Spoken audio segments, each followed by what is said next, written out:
किया है।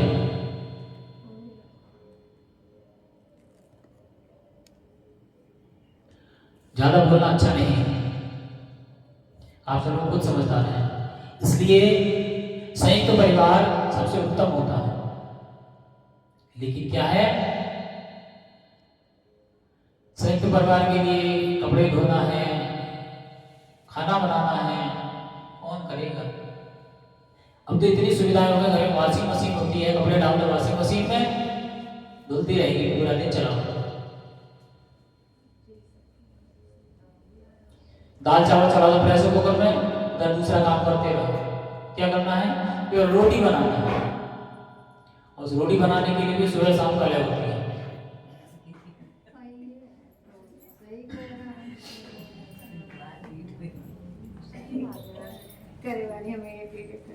और मैं आए दिन सुनता रहता हूँ, प्रभु जी बहुत काम है, बहुत काम है। आप लोग जितना काम करते उतना काम हम भी करते हैं। वही भोजन बनाना, कपड़े धोना, यहाँ की साफ सफाई करना, उसके बाद में मंदिर की तैयारी करना, मंदिर तैयार कर देना। आप सब लोगों के लिए तैयार भी रहना। और आपके सामने बोलते हैं तो ऐसे नहीं बोल पाते, अध्ययन करना पड़ता है तब बोलते हैं। तो उसके लिए भी समय देना।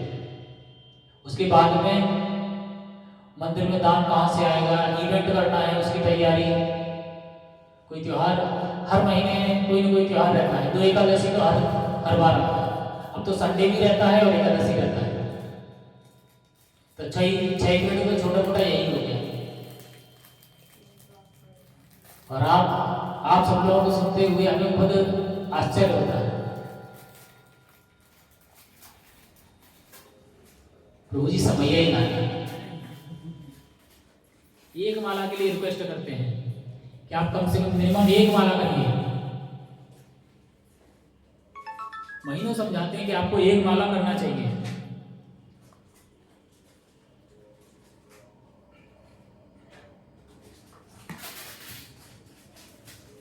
तो अब ज्यादा आप लोगों की चुगली नहीं करना चाहिए, ज्यादा बुराई नहीं करना है।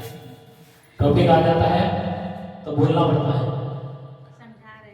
इसी समय इसी बहाने से हो सकता है किसी को कोई बात पकड़ ले और भगवान का भजन प्रारंभ कर दे।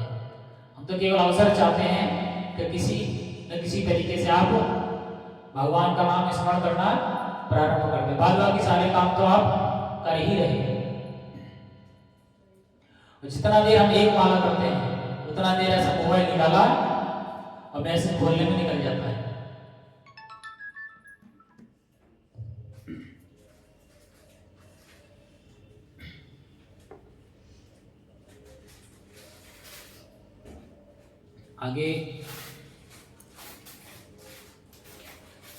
आगे बताते हैं,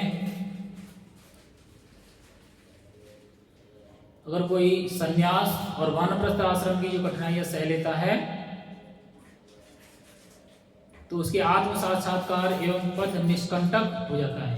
अर्थात वो भगवान के बारे में जान लेता है और मोक्ष को प्राप्त कर लेता है। आगे कहा जा रहा है, अतः अर्जुन को क्षत्रिय धर्म निर्वाह में दृढ़ रहने के लिए कहा जा रहा है।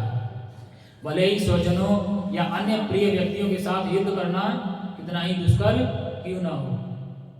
भगवान ने ये बात विशेष रूप से अर्जुन के लिए कही है, लेकिन उसमें संसार के समस्त प्राणी आ जाते हैं, विशेषकर मानव।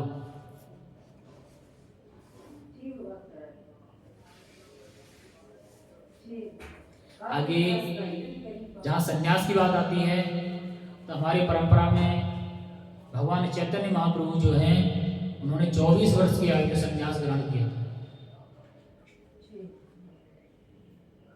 यहाँ ब्रह्मचार्य आश्रम और गृहस्थ आश्रम के बाद भी संन्यास नहीं ग्रहण करना चाहते हैं। बच्चों का सुख भोग लिया, पत्नी का सुख भोग लिया, प्रॉपर्टी संपत्ति का सुख भोग लिया, फिर भी आसक्ति नहीं छोड़ना चाहते। लेकिन जो चैतन्य महाप्रभु हैं हमें भक्ति सिखाने आए हैं।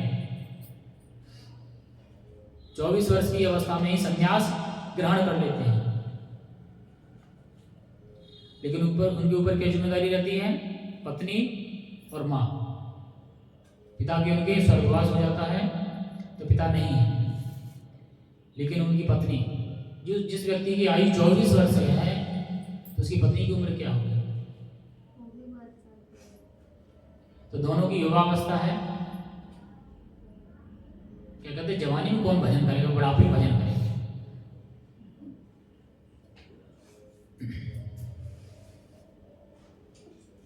और उसके बाद में चैतन्य महाप्रभु संन्यास ग्रहण करके चले जाते हैं प्रचार के लिए, और उनकी जो धर्मपत्नी उनके बारे में 23 तारीख को बताया जाएगा। वो क्या करती हैं? नित्य प्रति महामंत्र का जप करती हैं। जब एक बार महामंत्र का जप करती है तब एक चावल का दाना निकालती है। हरे कृष्ण कृष्ण कृष्ण हरे हरे, हरे राम राम राम हरे हरे, एक दाना निकाल के रखते हैं। इस तरह से पूरा दिन भजन करती हैं, और शाम को जितना चावल एकत्रित हो जाता है उसी चावल को पकाती हैं, उसी को ग्रहण करती हैं।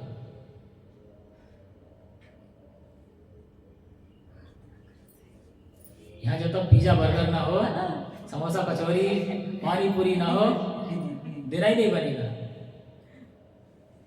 लेकिन क्या है, पति की इच्छा का सम्मान करते हुए पति ने जैसा कहा वैसा ही अनुसरण किया।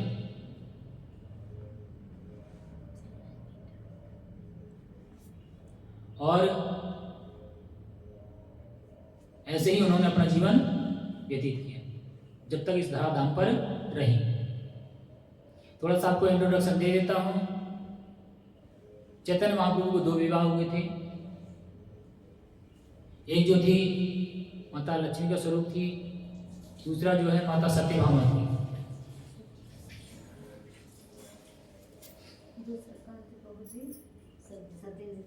सत्यभामा भगवान कृष्ण की पटरानी।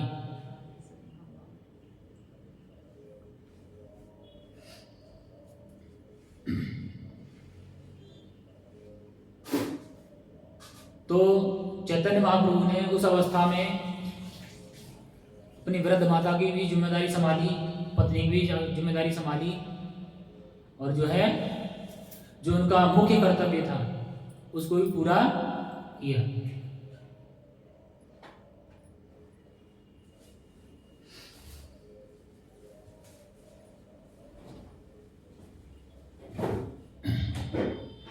क्या उन्होंने उदाहरण दिखाने के लिए हमें बताया कि हम कोई सी परिस्थिति हो अपने कर्तव्य पालन कर सकते हैं, और भवबंधन से मुक्ति का यही उपाय है।